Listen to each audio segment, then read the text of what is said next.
हाँ जी, नमस्कार, राधे राधे, हर महादेव। मैं आपका आचार्य देव। आप सबके बीच में एक प्रश्न अक्सर उठता है। हम सब अक्सर कहा करते हैं कि संसार सागर में जो भी अच्छा हुआ उसको परमात्मा बहुत जल्दी उठा लेते हैं, या अक्सर हमें देखने को मिल जाता है। सिर्फ कहावत नहीं है, अक्सर देखने को मिल जाता है। आपके गांव में, आपके समाज में कोई व्यक्ति बहुत तेजस्वी है, बहुत मिलनसार है, अचानक उसकी दुर्घटना हो जाती है, वो काल के गाल में समा जाता है। तो अच्छे लोगों के साथ दुर्घटनाएं क्यों होती हैं? अच्छे लोगों का जीवन लंबा क्यों नहीं होता? संसार में जितने महानतम लोग हैं, अगर उनकी आप उम्र देखेंगे तो बहुत लंबी उम्र नहीं जिए हैं। आप देखें, शंकराचार्य महाराज को बहुत लंबी उम्र नहीं मिली थी, 32 वर्ष मिली थी। जितने भी महान ज्ञानी लोग हुए हैं, ज्यादातर कम उम्र में ही निकल गए हैं। महान खिलाड़ी हुए हैं, कम उम्र में ही निकल गए हैं। ओजस्वी तेजस्वी नेता हुए या ओजस्वी तेजस्वी सेनापति हुए, कम उम्र में ही निकल गए। उदल जैसे, तो अभिमन्यु जैसे, बर्बरीक जैसे, ये लोग बहुत कम उम्र पाए। तो जो अच्छे लोग हैं इस जगत में, उनके साथ ऐसी दुर्घटना क्यों होती है? उन्हें काल के गाल में क्यों समाना पड़ता है? उन्हें मृत्यु क्यों जल्दी आती है? आज इस पॉइंट पे चर्चा करेंगे। तो देखिए, अगर आप ये समझते हैं कि मृत्यु एक भय का विषय है, मृत्यु दुख का विषय है, तो फिर आप मूर्खता की सीमा में अपने आप को जकड़ कर रखे हैं। शब्द थोड़े से कठोर हैं, लेकिन सच हैं। मृत्यु तो उत्सव का विषय है, आनंद का विषय है, क्योंकि संसार सागर में जिसने जन्म लिया है उसे मृत्यु तक पहुंचना है। तो अगर आप लक्ष्य तक पहुंच रहे हैं तो दुख किस बात का? भाई, अगर आप अपने घर से दूर गए हैं स्टडी करने के लिए, आप 1 साल में 2 साल में पढ़ के वापस चले जा रहे हैं, कोई वहां पे 10 साल पढ़ रहा है, तो 2 साल में आप पढ़ के वापस जा रहे हैं, तो दुख किस बात का? आप जिस टारगेट के तहत आए थे वो टारगेट आपने पूरा किया, निकल लिए।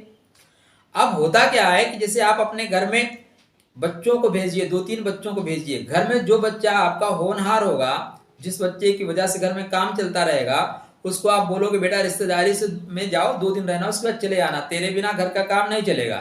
एक वहीं आपके घर में बच्चा है जो आवारा है, खा पी के पड़ा रहता है, कोई काम नहीं करता, उसको बोले ठीक है तू 1 महीने बाद आना, कोई जल्दी नहीं है। उसी तरह इस जगत में अच्छी आत्माओं के साथ भी होता है। अच्छी आत्माओं का इस जगत में विजिटिंग जैसा होता है। वो रहने नहीं आती, विजिट करने आती हैं। वो विजिट करने आती हैं, देखने आती हैं और देख के चली जाती हैं। जैसे शंकराचार्य महाराज ने किया, उनको उम्र तो 8 वर्ष मिली थी, फिर उन्होंने परमात्मा से मांगा, 16 वर्ष किया और अंत में 32 वर्ष किया। लेकिन बोले कुछ मेरे लिए दे दो, जी लूं। बोले नहीं नहीं, चलो बात खत्म, 32 वर्ष बहुत है। आप ईसा मसीह को ले लीजिए। तो ये जो परमात्मा के विशेष प्रिय लोग होते हैं, उस संसार में कम उम्र के लिए आते हैं, जिनको हम बोलते हैं अच्छे लोग। अच्छे लोग का तात्पर्य है कि आपके अंदर जो गुण होंगे वो समग्र संसार को स्नेह देने वाले होंगे, सबके लिए भलाई करने वाले होंगे, सब खुश रहें, सब स्वस्थ रहें, सब प्रसन्न रहें, ऐसी भावना के लोगों को ही हम कहते हैं अच्छे लोग। जो धर्म का अनुसरण करने वाले हों, जो कर्मपथ पर स्वतः आगे चलने वाले हों और लोगों को आगे चलाने वाले हों। तो ऐसे लोगों की अक्सर जो उम्र होती है वो अल्पायु होती है, मध्यम आयु होती है। और हमें आपको लगता है कि संसार में परमात्मा बड़ा कठोर है, परमात्मा निर्दयी है, उसको दया नहीं आती, वो ऐसे अच्छे लोगों को इतना जल्दी क्यों उठा लेता है? तो देखिए, परमात्मा निर्दयी नहीं है। परमात्मा आपको प्रेम करे या परमात्मा आपसे द्वेष करे, ऐसा परमात्मा का कोई इरादा ही नहीं होता। वो तो संसार चक्र में आपको घुमा देता है, जैसे आपके कर्म होंगे वैसे आप घूमते रहेंगे। तो अगर आपके पाप ज्यादा हैं तब आप इस संसार में लंबी उम्र लेकर चलेंगे। बहुत सीधी सी बात है। एक सिंपल सा उदाहरण बताऊं, जेल है, यह संपूर्ण जगत जेल है, और इस संपूर्ण जगत में जो जितने दिन का कैदी है उतनी लंबी उसकी उम्र है। अगर कोई 90 वर्ष जी रहा है तो 90 वर्ष का कैदी है, कोई 40 वर्ष जी रहा है तो 40 वर्ष की सजा मिली है। इस संसार की जो वैभव है, इस संसार में जो विलासता है, धन संपन्नता है, वो बेड़ी के अलावा कुछ नहीं है। अब देखिए, जो खूंखार अपराधी होते हैं उनको बेड़ियां हाथ में लगा दी जाती हैं, गले में लगा दी जाती हैं, पैरों में लगा दी जाती हैं। अब जो Z+ सिक्योरिटी वाले हैं, Z+ सिक्योरिटी वाले, ये खूंखार अपराधी हैं। अब संसार में इनके लिए बेड़ियां लगी हुई है, Z+ वाली बेड़ियां लगी हुई हैं। अब जो संपदाएं हैं वो संपदा क्या है, हथकड़ी का काम है। हार हमने पहन लिया, माला पहन लिया, हमें लगता है माला है ना, लेकिन ये एक तरह की बेड़ी है।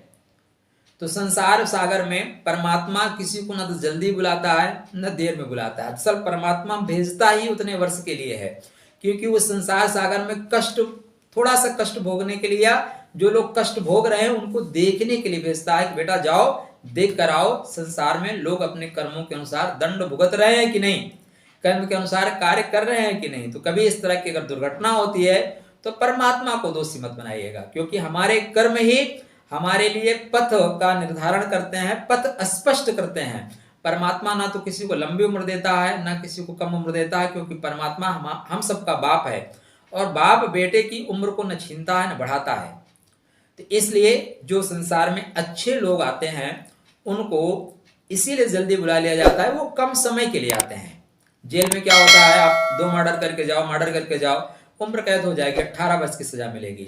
छोटी मोटी दुर्घटना हो गई तो गए आप 6 महीने 8 महीने के रहेंगे। कहीं छोटी मोटी झगड़ा हुई तो गए जाएंगे 1 हफ्ते के लिए रहेंगे, 1 हफ्ते के लिए जाएंगे, सबसे मेल मिलाप करेंगे, आप अचानक निकल आए तो जेल वाले क्या है, जेल वाले कैदी रोना शुरू करेंगे, हाय हाय कितना अच्छा कैदी था, जेलर कितना निर्दयी है, इसको जेल से निकाल दिया।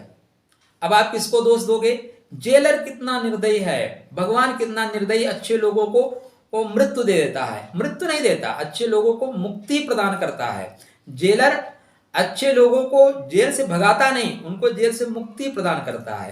तो कभी अगर आपके बीच में किसी किस तरह दुर्घटना हो जाए तो उसको इस रूप में समझिएगा। चलिए आपके लिए मंगल में शुभकामनाएं। राधे राधे।